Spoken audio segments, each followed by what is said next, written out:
Alhamdulillah ya. Mudah-mudahan kita selalu diberi kesehatan, umur dan rezeki yang banyak dan halal. Amin. Amin. Jadi orang kaya semua.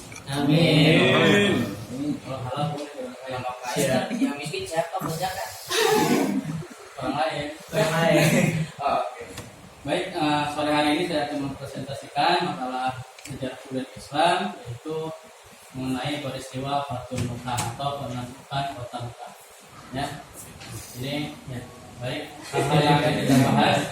Pertama, faktor-faktor keberhasilan Fathul Makkah. Yang kedua, bagaimana cerita atau kronologi peristiwa penaklukan kota Makkah. Dan yang ketiga, apa saja yang timbul dari peristiwa Fathul Makkah. Oke. Gas ya. Siap, gas.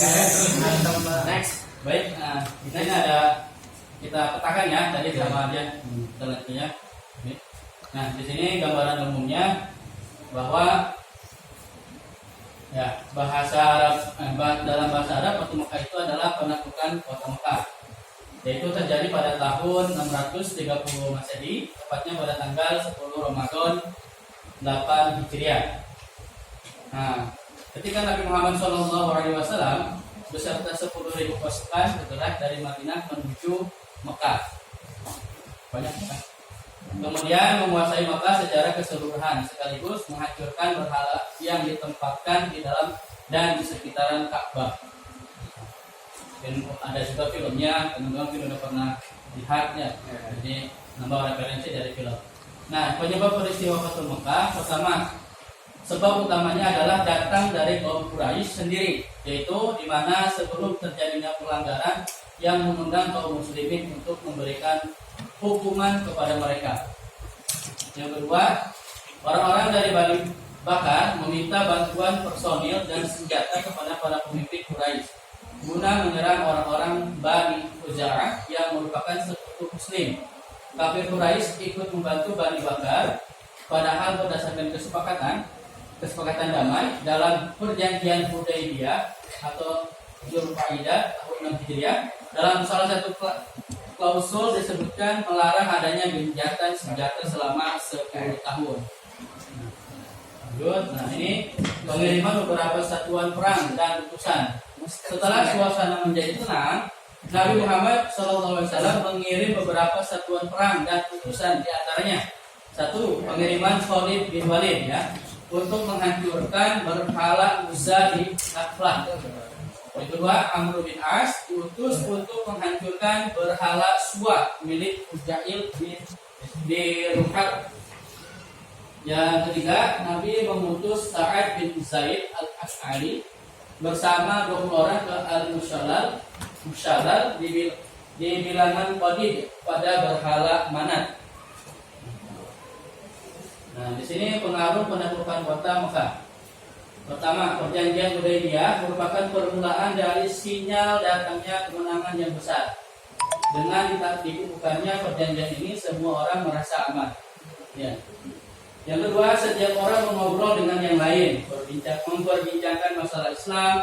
Orang-orang Muslim yang sebelumnya menyembunyikan keislamannya di Mekah, kini menjadi berani menampakkan agamanya dan bahkan berdakwah secara berdebat dengan orang lain. Lanjut, sehingga cukup banyak yang masuk Islam dan menjadi pasukan yang jumlahnya berlipat-lipat sampai 10.000 prajurit. Ini sangat besar pada saat itu. Ya. Tahapan ini membuat kekuasaan agama dan keduniawian menjadi milik mereka. Jadi otomatis banyak persaingan lah ya.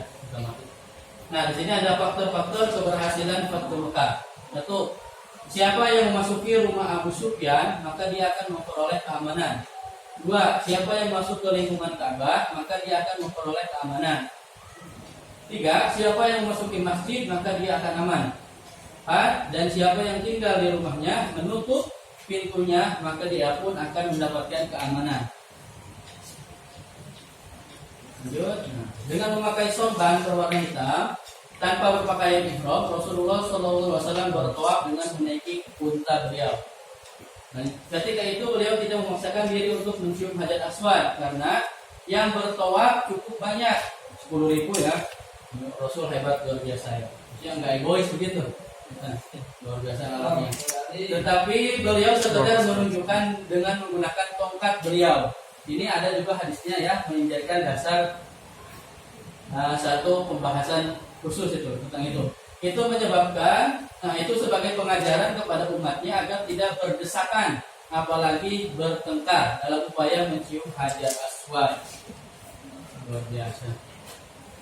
Nah, lanjut. Ketika itu, seketika Ka'bah ada sekitar 360 buah patung dan berhala. Rasulullah SAW menusuk patung-patung dan berhala itu dengan tongkat atau panah beliau sehingga berjatuhan menjadi berkeping-keping. Nah, ini ada ayatnya. Wa uljal wajah al batil innal batila kana zahuqa. Populer ayatnya. Ya, lanjut. Ya.